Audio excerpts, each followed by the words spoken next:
This video introduces the GTSA 7 system components, required hardware, and available mounting options. It explains cabinet, trim ring, and tablet installation, including conduit access and proper mounting techniques. The video also demonstrates network configuration steps such as panel ID, network ID, and static IP addressing needed to complete the installation. This section provides an overview of system components, mounting options, and required hardware for a complete GTSA 7 installation. The GTSA 7 is a 7-inch touchscreen remote annunciator ordered as two components, the cabinet and the tablet assembly.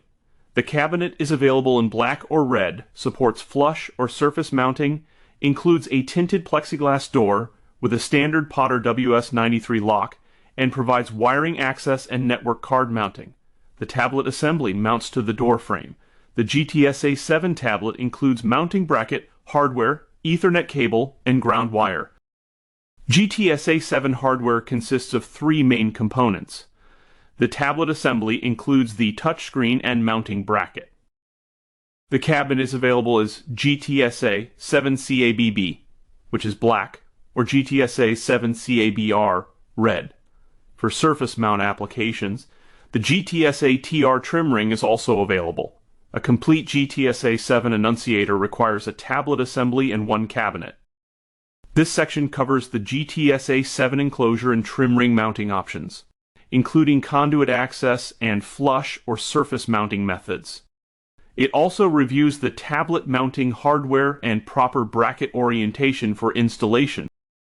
The GTSA 7 CAB enclosure includes multiple half-inch conduit knockouts, and an option to mount the enclosure to a 4-inch square electrical box. There are 4 holes that can be used for surface mounting of this enclosure when the GTSA 7 TR trim ring is not used. The GTSA 7 TR trim ring includes half-inch conduit knockouts aligned with the top and bottom knockouts of the CAB enclosure. The CAB attaches to the trim ring using 4 supplied screws. The enclosure has 16 flush mounting holes, 8 inside the box along the top, bottom, and sides, and 8 around the perimeter on the mounting tabs. All holes can be used for mounting to studs. The tablet is supplied with a mounting bracket, 4 screws for attachment to the cabinet door frame, a ground wire, and an Ethernet cable for network connection. The mounting bracket aligns with 4 mounting holes on the door frame. Mount the bracket with a release cutout opposite the outer door hinge. This section demonstrates how to install the network cards, set dip switches, complete wiring, and mount the GTSA 7 tablet prior to system configuration. If the GTSA is not in the same room as the control panel, network cards will be required to supply transient protection and ground fault detection. The NCE or NCF 1000 network card will need to be removed from its stacker bracket and installed as shown in the GTSA 7 CAB enclosure. Set the dip switches on both network cards as follows. S1 sets the P-link address. S2 enables ground fault detection on ports 3 and 4 and is used only with the NCE 1000 network card. Set S2 on the control panel card to on-off and set S2 on the GTSA card to off-off. S3 sets the card's physical position on the network and should be set to all switches off.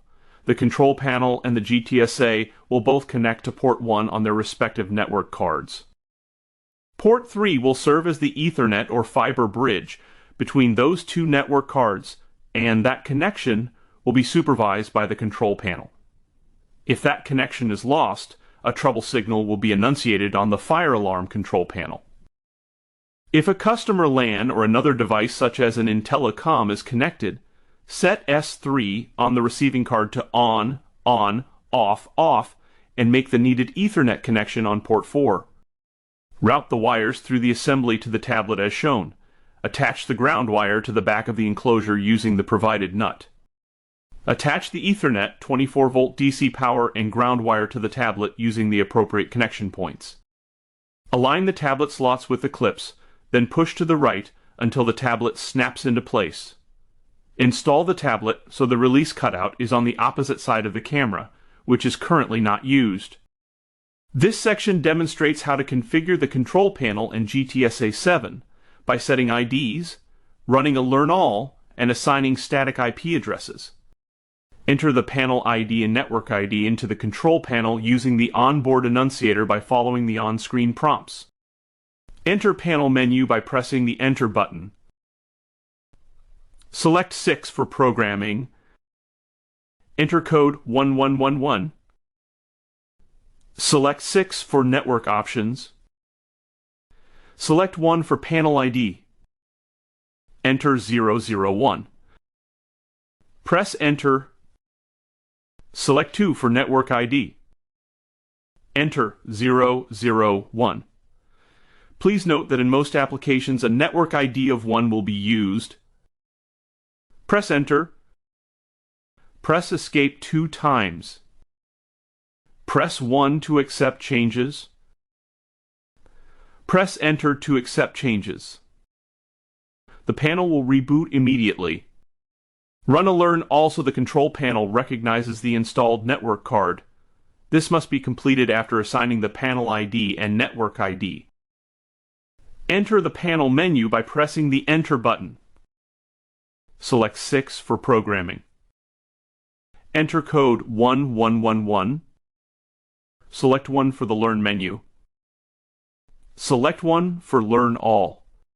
Please be aware that this command takes several minutes to complete. Once the review results screen is visible, press Escape 2 times. Press 1 to accept. Press Enter.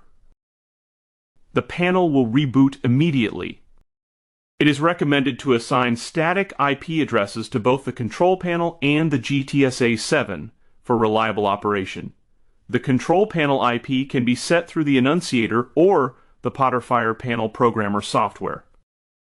When programmed using the software, the default static IP address is 192.168.150.10.